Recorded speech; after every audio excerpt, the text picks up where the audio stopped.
Hi, I often get asked, hey, I have some depressive symptoms. I do not want to go on meds. What can I do to counter these symptoms?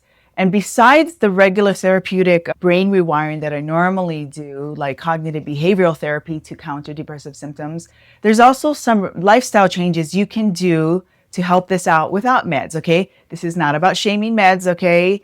I'm not saying they're never needed. It's about recognizing there are other practical, healthy, non-Western type of ways to counter depressive symptoms without medication.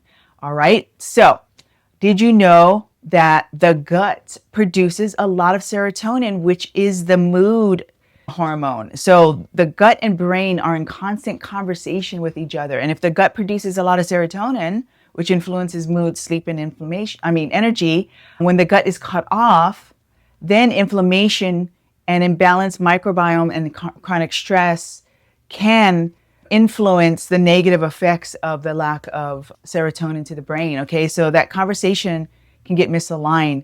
And you can counter that by making small, steady lifestyle changes with diet, movement, sleep, and relationships. Okay, so let's talk about it. So let's start with diet. Protein, a lot of protein versus sugars, processed foods, and carbs. Okay, I would definitely focus on the proteins.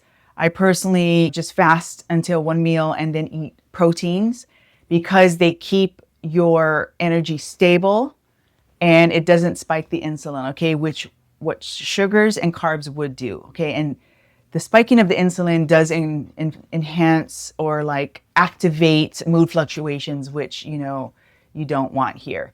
Okay, so stay with proteins, lean, eggs, steaks, things like that.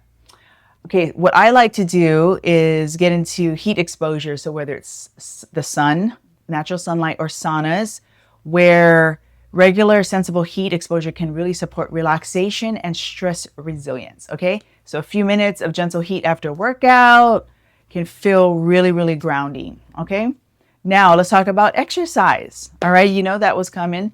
So just get in there, consistency over intensity for now. You just want to keep moving constantly. And that keeps the mood up, the consistency going. Movement reduces inflammation, which is the enemy here. Movement improves sleep and it boosts mood. Okay, the next thing that comes in a natural order is a lot of sleep. Well, enough sleep at least. Consistent sleep supports the whole system. So you get in a rhythm here. So a regular wake time, wind down routine, and fewer screens before bed. If sleep is an issue, adjust